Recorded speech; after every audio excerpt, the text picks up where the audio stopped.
The name of Jesus, the foundation of the church that is eternal.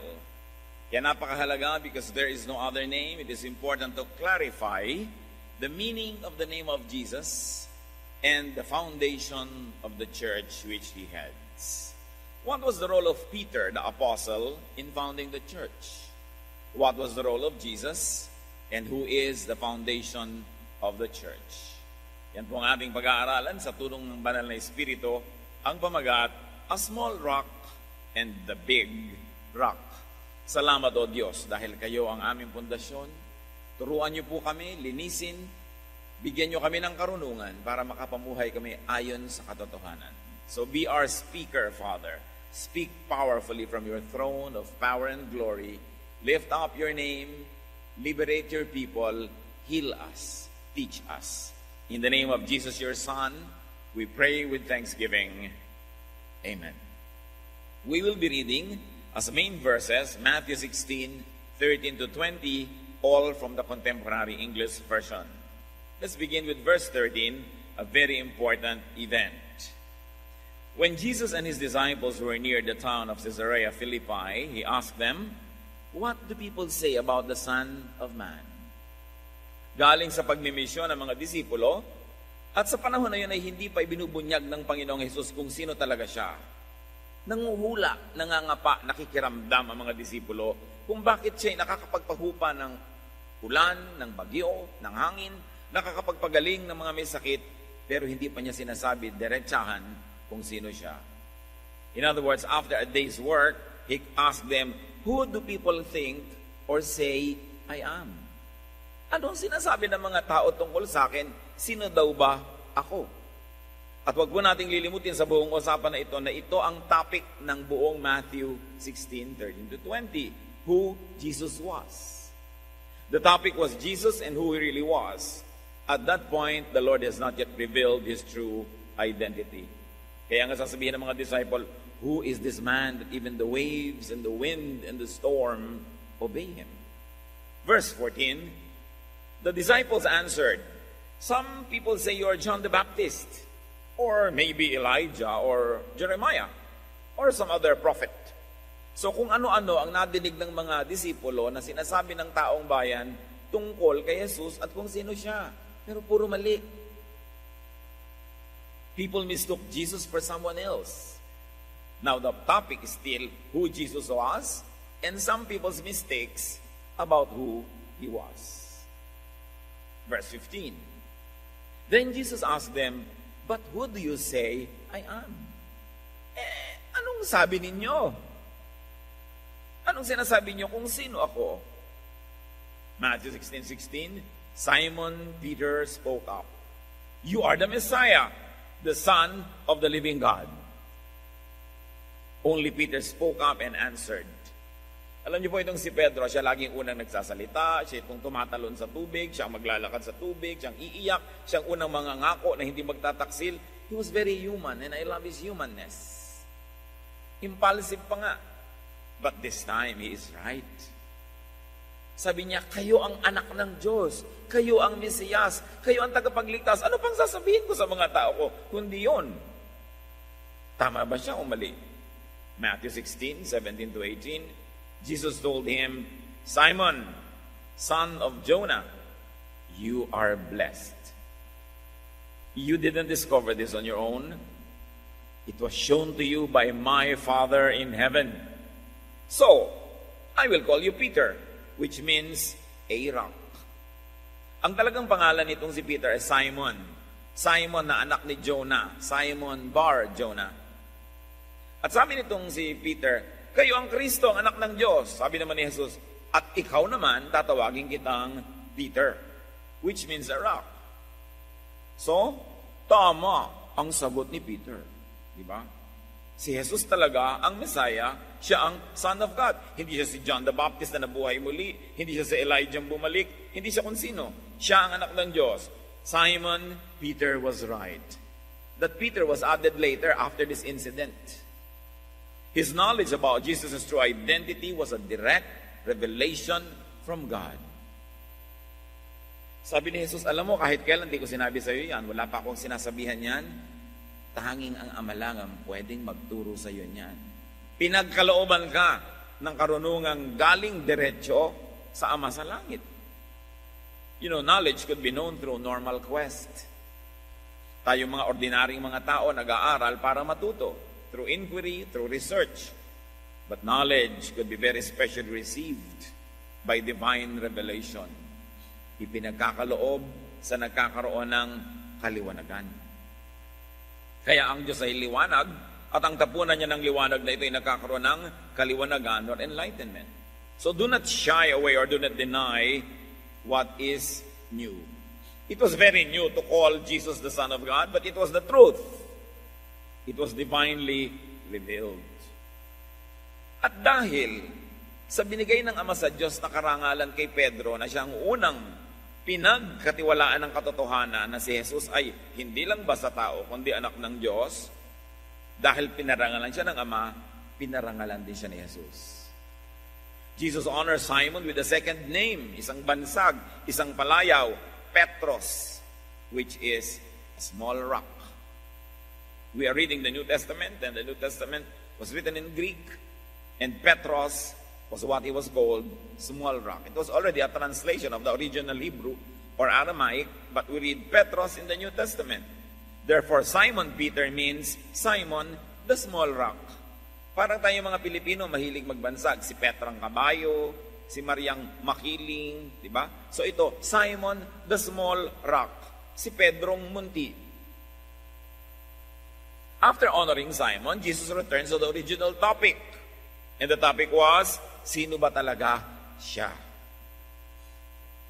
Matthew 16:18, on this rock I will build my church, and death itself will not have any power over it. What is the rock? The fact that I am the Messiah, the fact that I am the Son of the living God. I will build my church on that reality. Because I am the Son of God, because I am the Savior, I can build a church. And because I am the Son of God, I am and I should be the foundation of the church that I will build. There's an interest point here, because later on, some religious people will claim that Peter was the rock. That Peter became the foundation of the church. So the interest point is this. Jesus used the Greek word Petra, or big rock or boulder, to describe himself and the truth about himself. Sabi niya, and I tell you, you are Petros, small rock, and on this Petra, the big rock, I will build my church. It's important to read it in Greek. Because when you read it only in English, and I tell you, you are Peter the rock, and on this rock I will build my church. So people think Peter was the rock on which the church would be built. But the original language is, and I tell you, you are Petros, the small rock, and on this Petra, the big rock, meaning the truth that I am the Son of God, I will build my church. Yan ang limitation ng mga translation, especially from Greek to English.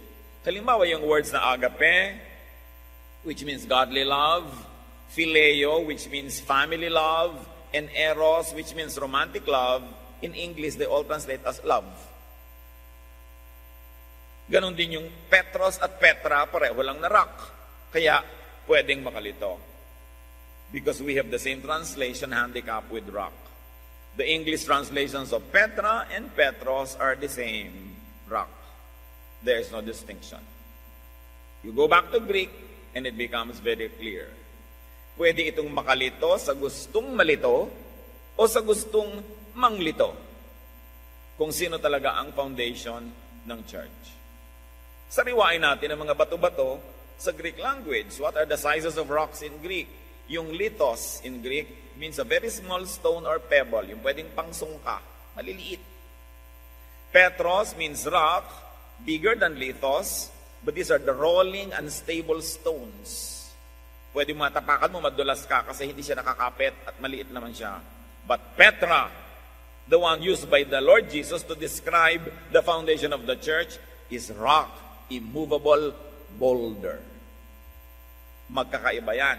Talagang ganggabundok na bato. Isang piraso lang. Yung Petros, yung batong gangga kamao. Yung litos, yung gangga dulo lang ng daliri. Kaya lang, rock lahat yung translation in English. To be emphatic, Petros was used for Peter. He was never referred to as Petra in the New Testament. In fact, it was Jesus who was clearly referred to as Petra. 1 Corinthians 10, 1-4. Friends, I want to remind you that in the Exodus, all our ancestors ate the same super spiritual food and drank the same spiritual drink which flowed from the spiritual rock that followed them. That rock, the word Petra was used, was Christ. It puts all discussions to rest. The rock was Christ. The Petra was Christ. The Petros was Simon. But it is Petra, the big rock, that will be the foundation of the church. Christ, not Peter. The church was built upon Petra or Jesus, not upon Petros or Peter. Sabi niya, you are Petros, you are Simon, and on this Petra, myself, I will build my church. Now, rock or Petra was used as symbol of God in the Old Testament. Deuteronomy 34:2, He is the rock, Petra. His works are perfect, and all His ways are just. A faithful God who does no wrong, upright and just is He. Certainly, this cannot refer to Peter. It refers to the divine, to the Father God, and then to the God, the Son. 1 Samuel 2:2, there is no one holy like the Lord. There is no one besides Him. There is no rock, Petra, like our God. Rock as Petra would not be used by Jesus to refer to Peter, a mere man. But later on, sadly, some religious systems would claim that Peter is the foundation of the church to justify tradition that has already developed. Why would Jesus not make Peter the foundation of His church? Just a few verses away from the discussion about the rock, the same chapter, Matthew 16, Jesus speaks about His suffering and death, and then a very interesting revelation about Peter is given here. Matthew 16, 21-23. From then on, Jesus began telling His disciples what would happen to Him. He said, I must go to Jerusalem. There the nation's leaders, the chief priests, and the teachers of the law of Moses will make me suffer terribly. I will be killed. But 3 days later, I will rise to life. Peter took Jesus aside and told him to stop talking like that. He said, God would never let this happen to you, Lord. Jesus turned to Peter and said, Satan, get away from me. You're in my way because you think like everyone else and not like God.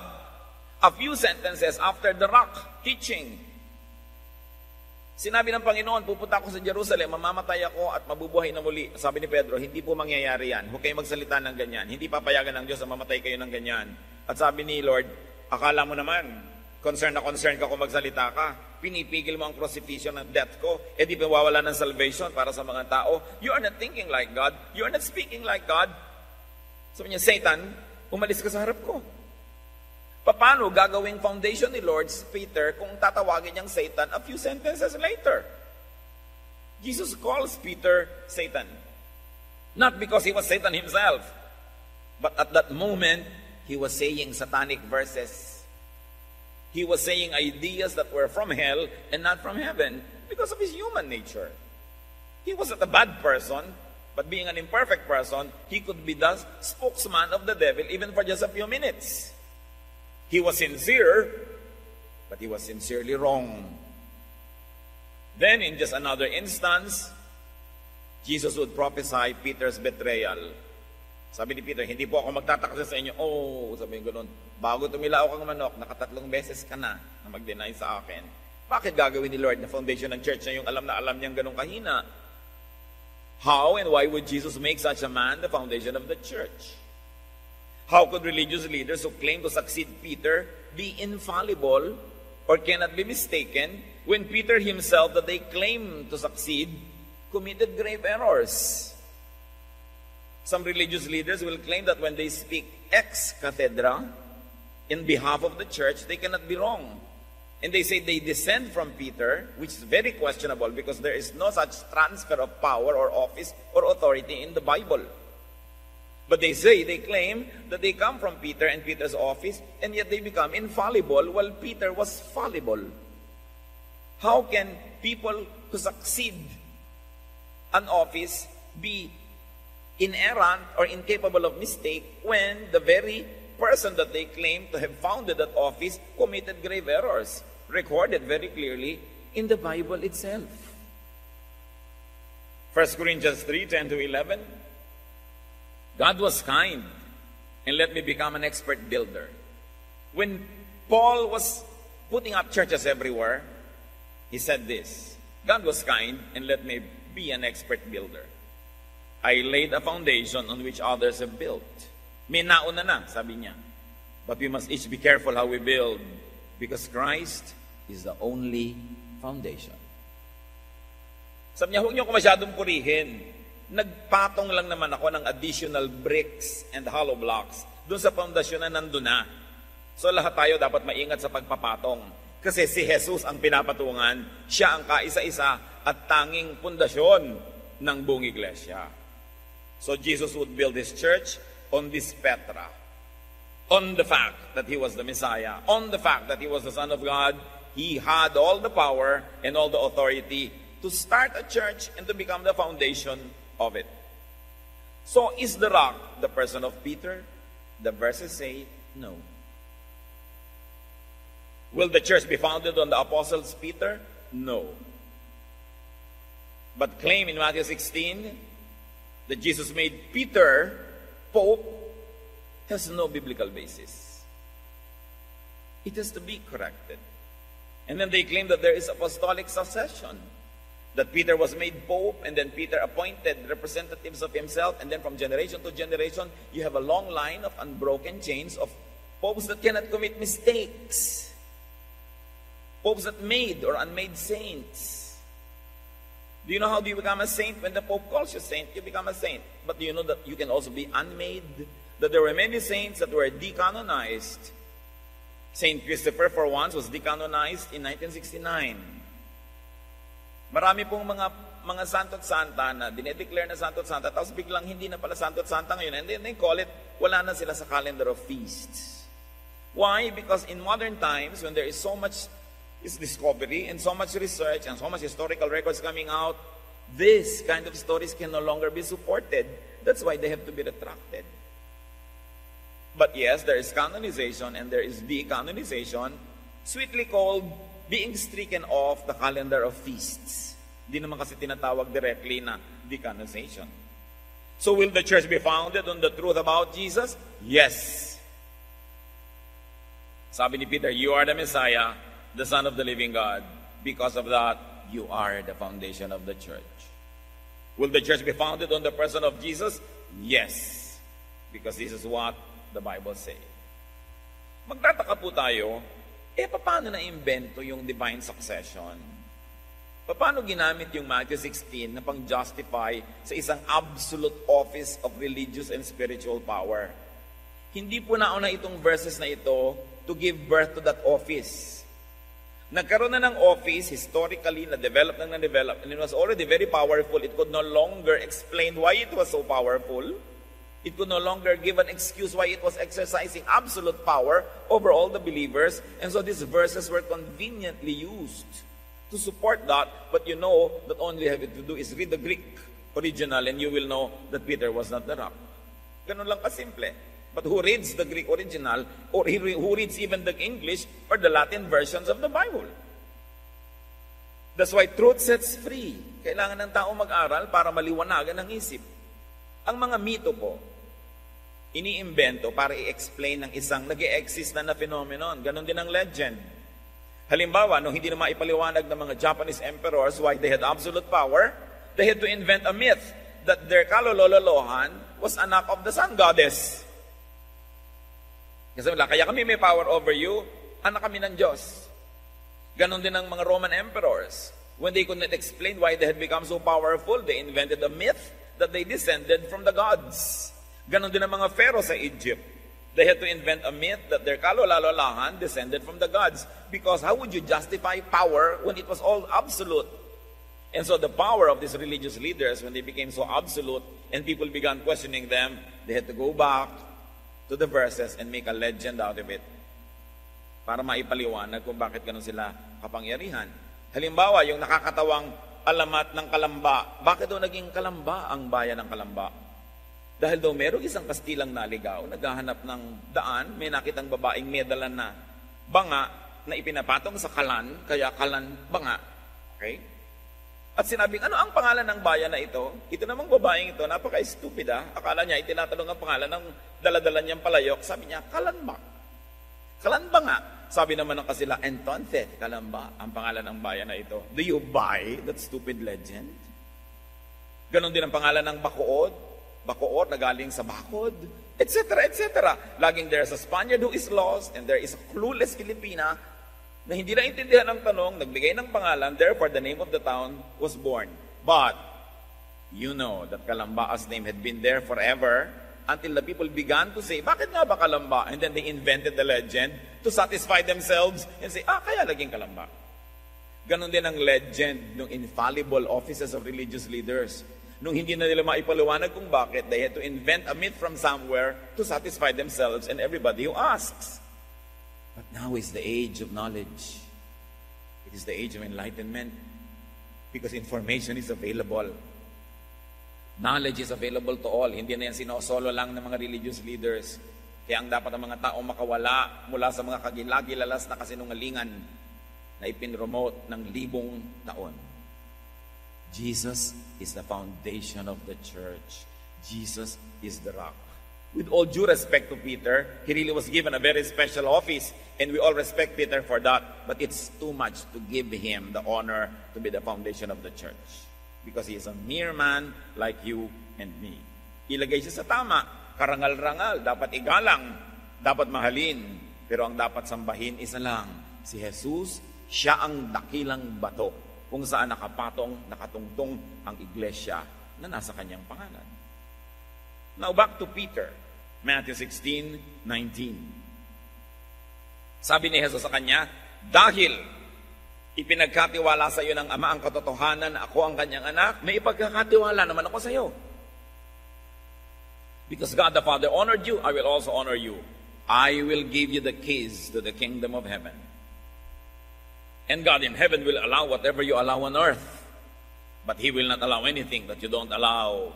So sabi ng mga nagkiklaim na successor sila ni Peter, you see, kami yan. Kahit anong payagan ni Pedro at payagan namin, pwede sa langit. Ang pakawalan ni Pedro, papakawalan namin, papawalan ng langit. Ang itali namin sa lupa, itatali sa langit. Kami yan. Now the topic is Peter. Back to Peter and the special honor and power that Jesus gave him. No doubt, he was chosen and honored, but another way. Not what we have been made to believe. What was he authorized to allow? Ano kaya yung ibinigay ni Jesus sa kapangyarihan sa kanyang, eto ang susi sa kaharian ng langit, ang pagbuksan mo, papapasukin. Eto ang tali, ang kalagan mo, kakalagan, ang itali mo, itatali. Nagkaroon ba siya ng absolute power about everything? At yung bang power niya, naipamana niya to a long line of successors na meron din ganung power na infallible, na daig pa si Pedro who was fallible? I propose that we look at it this way. Commanded by God, Peter allowed the eating of unclean food. It's a major doctrine. And commanded by God, Peter brought the gospel and church membership to Gentiles. So I propose that this key to open heaven and to loosen or pakawalan ng mga tao was given by Jesus to Peter, and Peter allowed the Gentiles to become Christians and at the same time to keep their cultural identity, which at the time was a big no. Was this what Jesus meant? Was this what Peter could allow and be affirmed in heaven? Ito ba yung pagpinayagan ni Pedro, papayagan na sa langit, na payagan niya ang mga taong kumain ng lahat ng dating hindi pwedeng kainin sa Old Testament? Napayagan na ang mga Gentiles sa makisalamuha at sumali sa mga Hudyo na sumamba na dati hindi pwede. Malaking bagay yon. Kasi kung hindi nangyari ito, Jews lang ang saved. Jews lang ang anak ng Diyos. Pero sabi ni Jesus sa kanya, eto ang susi. Buksan mo ang langit. Ang pagbuksan mo, papapasukin. Acts 10, 9 to 13 is very interesting. Some Jewish followers of the Lord had come with Peter, and they were surprised that the Holy Spirit has been given to the Gentiles. Now they were hearing Gentiles speaking unknown languages and praising God. Peter said, these Gentiles have been given the Holy Spirit just as we have. Kung nagkaroon ng speaking in tongues sa upper room sa Day of Pentecost in Jerusalem, naulit sa Samaria, sa Judea, sa lugar ni Cornelius. Kasi sabi ni Lord, you will be my witnesses in Jerusalem, in Judea, in Samaria, and to the ends of the earth. Sabi, kung yung speaking in tongues na kiniklaim nating sa atin lang ibinigay, nangyari rin dito, di ibig sabihin pare-pareho lang tayong recipient. Ngayon, pare-pareho na tayong anak ng Diyos. Whatever you lose in heaven, on earth is loosed in heaven. I will give you the keys to the kingdom of heaven. I am certain, sa pagpapatuloy niya, that no one would dare stop us from baptizing them. Peter ordered them to be baptized in the name of Jesus Christ, and they asked him to stay on for a few days. Kasunod agad, bautismo. They had become members of the church. Walang hiningan si Pedro ng permiso mula sa Jerusalem, mula sa kanyang mga kasamahan. Kasi siya naman talaga yung spokesman ng church. And besides, it was God who commissioned him directly to bring these people into the church. The acts were clearly approved by heaven because the Holy Spirit was given. What Peter allowed, heaven allowed. Yun ang kahulugan ng Matthew 16. Hindi for thousands of years later, kung anong maisipan, payagan at hindi payagan, ng mga nagkiklaim na successor niya, ganun na rin ang desisyon ng langit. That's an overstretching of the verse. And so much abuse were done because of that reading. But remember, this idea to go to the Gentiles was the idea of God. It was authorized, therefore it was honored. But Peter could not just do anything and heaven would have to comply and approve it. No, it was approved because it was pre-approved. Peter was operating within the limits that God had given him, therefore it was approved by heaven. Hindi siya binigyan ng blanket authority at hindi sinabing magkakaroon siya ng successors na may blanket authority rin forever and ever. Peter was the first original apostle to the Gentiles. Acts 15, 6 to 7. The apostles and church leaders met to discuss this problem about Gentiles.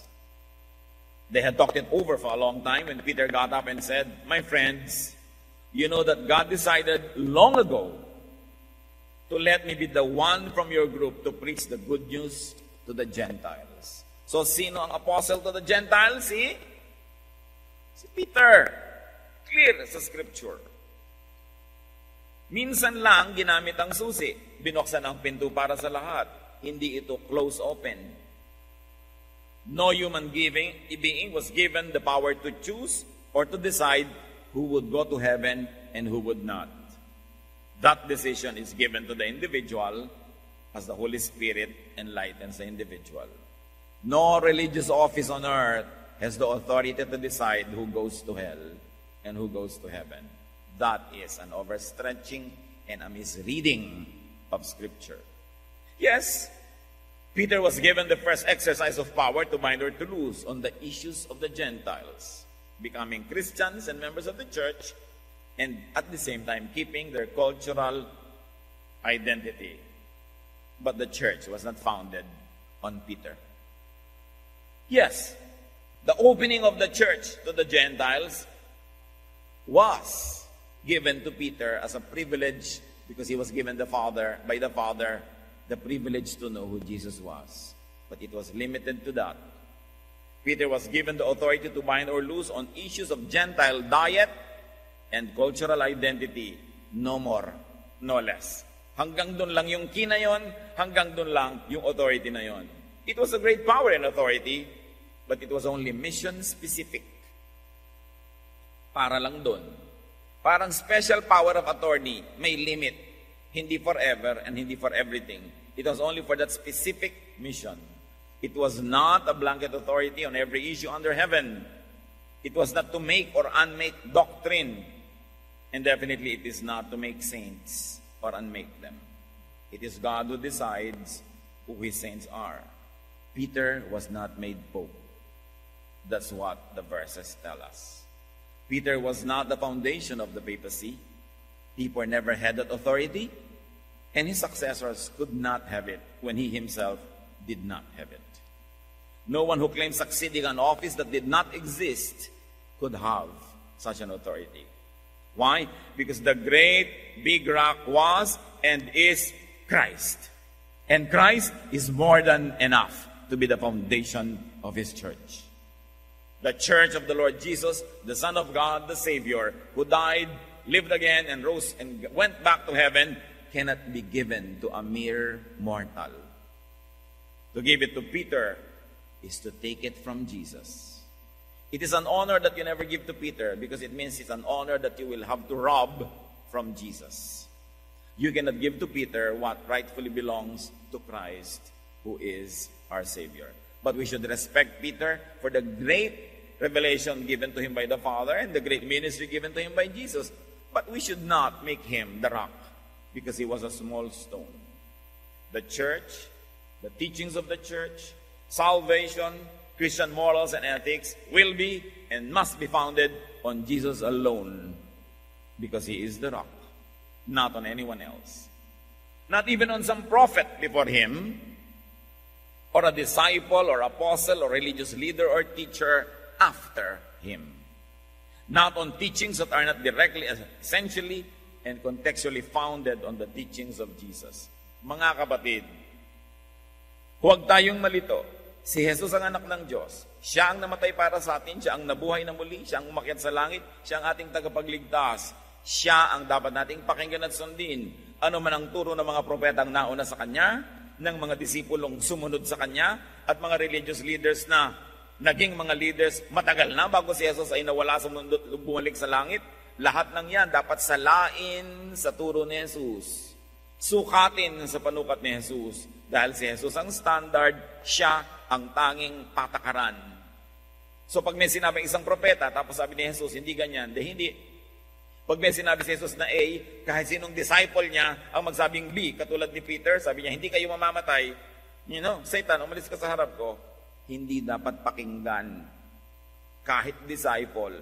Lalo naman kung religious leader lang nung 1100, 12th century, 13, 14, 17, 2011, dapat pinapakinggan lang natin sila dahil ang itinuturo nila ay galing kay Jesus. Hindi dahil meron na sila ibang turo na lampas sa itinuro ni Jesus. Habang sumusunod sila kay Jesus, susunod tayo sa kanila. Pero they are not allowed or permitted to teach beyond what Jesus said. Therefore, the chemistry, the electricity, the power of the church must derive from the Spirit of Jesus and not from someone else. So test even Old Testament prophets. Because they were humans. They committed mistakes too. Only Jesus was perfect. Test even New Testament disciples. Ito si Peter, napasabihan pang Satan ang close na sa kanya. Test apostles, church so-called fathers, writers, teachers, and very especially test post-New Testament teachers and teachings. Yung mga nakasara na ang Biblia, nagtuturo pa, laging itest. Anong sinabi ni Jesus tungkol sa sinasabi ng teacher na yan? Ganyan ba talaga ang sabi ni Jesus? Huwag tayong padaya. Against the teachings and examples of Jesus alone do we base doctrine. So, church, you have an assignment. Know Jesus. The more you know Jesus, the less you could be deceived. Know the teachings of Jesus. The more you know the teachings of Jesus, the less you will be deceived and misled by the teachings of others, by their fantasies and myths and legends. We must base our spirituality on the teachings of Jesus alone. Assignment Church, compare all religious and spiritual teachings of everyone else with that of Jesus. Live by, live on the words of Jesus because He is the rock. He is not only the rock, He is also the living water, the Lamb of God, the door, the way, the truth, the life, the light of the world. Kanino ka pa? Hindi natin minamaliit si Peter. Don't ever get it wrong. Peter will always be honored for the honor given him by the Father and the Son. But the honor that belongs to the Son alone should not be shared with someone else. Be blessed like Peter.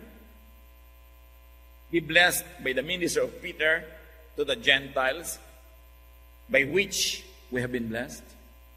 But know Jesus as the Son of God, the Savior, and get personal knowledge of Jesus. Tingnan niyo si Pedro, binigyan ng revelation ng Ama. Ba't naman tayo hindi bibigyan ng revelation ng Ama? How to understand and know Jesus as recorded in Scripture. Know Jesus. Declare it. Live by Jesus. Let Jesus live in you. Let Jesus live through you.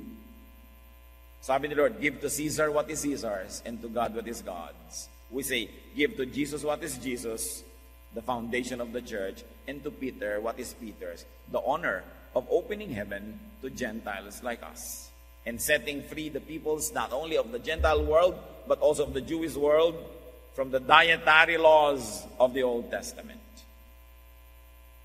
The rock is Jesus. Salamat na lang. Salamat dahil siya pala ang foundation. Hindi siya nagkakamali. Mahal niya tayo. He died for us.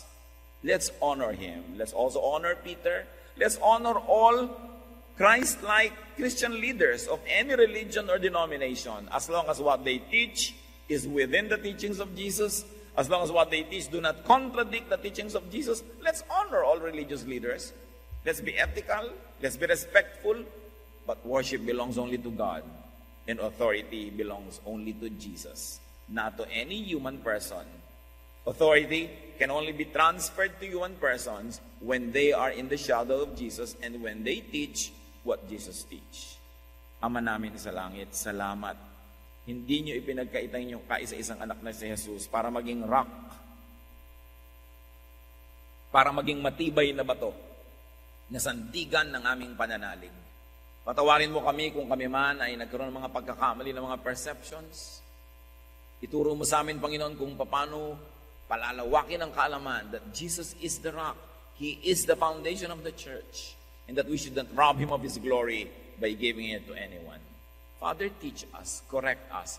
At nawa hindi lang kami matuto ng ganitong mga impormasyon, kundi dahil si Jesus ang bato at sa kami Kanya nakatungtong sa Kanya, turuan mo kami na mamuhay ayon sa Kanyang katuruan, magmahal, umibig, magpatawad ayon sa Kanyang turo, at maging mabuti kami sa aming kapwa.